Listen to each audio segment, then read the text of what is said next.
Oh yeah, new hat, new glasses. Just got the hat today.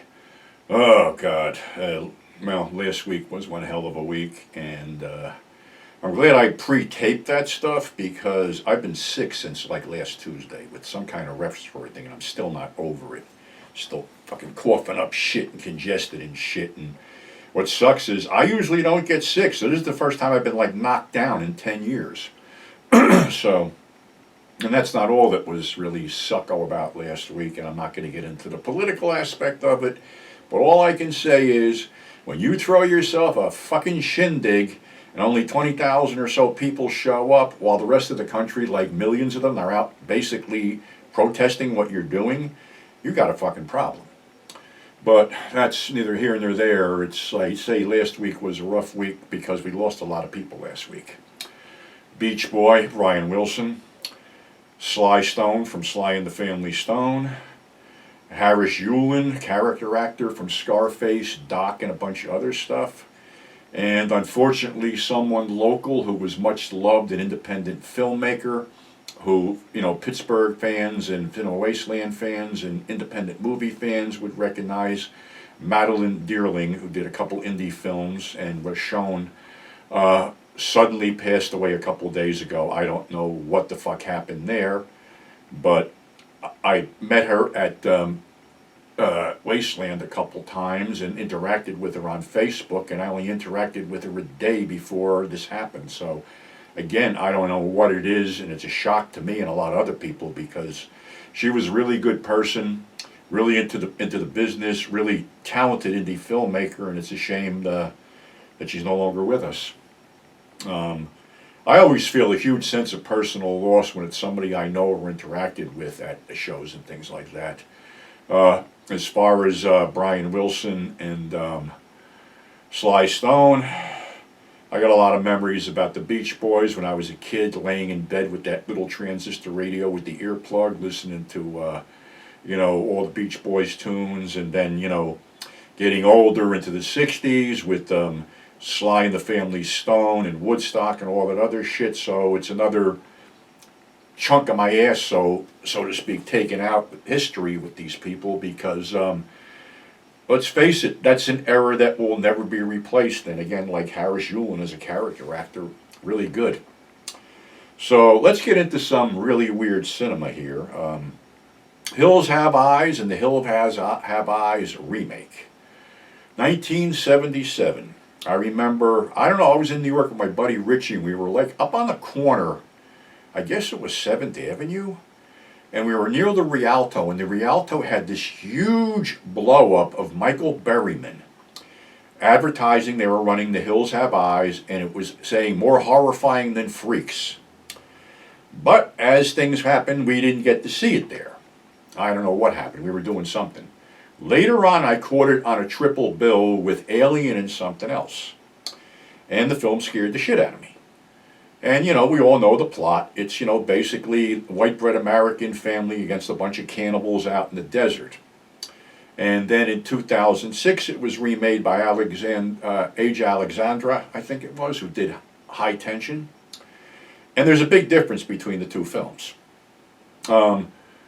The original still gives me a chill, still scares me. I think this could have been the best film that Wes Craven ever made. And, Michael Berryman was Pluto, James Whitworth was Jupiter, Peter Locke was Mars, you had Ruby, you had a bunch of other people. Dee Wallace Stone was the breakout star of that film because she went on to do E.T. and a bunch of other stuff. And it was hair-raising suspense. And, of course, Wes Craven and Peter Locke had, basically had roots going back to the porn industry. Peter Locke had something to do with Mammoth Films, which released Flesh Gordon. And both of them worked on Al Goldstein's It Happened in Hollywood. And I came across a VHS tape called Angela the Fireworks Woman. And didn't know that Craven had something to do with it. Actually, he directed it. And I wondered why I got like almost $100 for it on eBay back in the day. So all these guys had like a sort of porn background, and they segued into this. But as far as I'm concerned, this is the best thing Wes Craven ever done. It still scares me today. All the performances and everything just fucking worked. And it sort of crossed the line on a lot of shit, cannibalism, baby, the whole, snatching a baby to eat, the whole bit. But in the original, John Stedman, who played the old timer, was the father of Jupiter. And he said that he basically, split the guy's head open, dragged him out, and left him on a fucking radioactive site to die. And they always had this thing, it was near the nuclear test grounds. But it wasn't, he told the family, don't go through there, and they did it fucking anyway. And that's how the whole thing started. And, one by one they're picked off, and it was pretty brutal, and there was a bunch of shit going on. And we all know how it ended up. So, comparing the two films, we segue to the 2006 version, where they shot it in Morocco, which was kind of weird, but I guess, it was economically better to do it that way, because I guess when they were going to go back to where the original was shot, there was condos and shit there. So Tom Bowers was out there as the gas station guy, Ted Levine was the father, Kathleen Quinlan was the mother, some other people that I don't fucking know were out there. They sort of gored it up. I mean, it's two different films. This one really, the 2006 one, really emphasized that the people were in the area where bombs were dropped in New Mexico, atomic bomb tests. And they were miners that refused to leave and went underground, and their offspring became mutants. Now, it was never said what the relationship of the gas station attendant was with these guys, only that he basically sent people on shortcuts to get killed.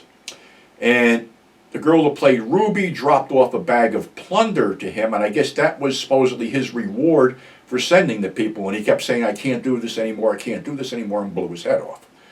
So basically, he's sending people to their deaths, where the other thing was, the other guy was trying to keep them away from going into that fucking desert.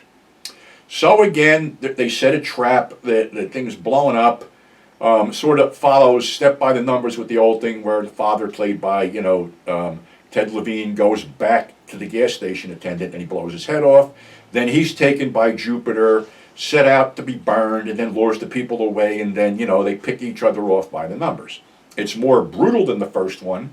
It's more over the top, but it's a whole different film, and it definitely has a lot of shocks.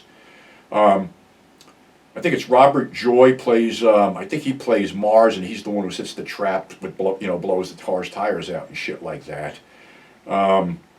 Billy Drago plays Papa Jupiter. I think Greg Nicotero actually plays this other mutant that has a halo around his head. It's gross, it's violent, it's bloody, it's, like I said, a lot more over the top than the first one, but as a horror film, it stands on its own. Then you get into the problem of the sequels. Well, how could you bring Pluto back when Michael Berryman's throat was ripped out by a German Shepherd in the first film? Well, obviously they didn't give a shit. They brought him back. They had another bigger mutant called Reaper, who was played by John Bloom.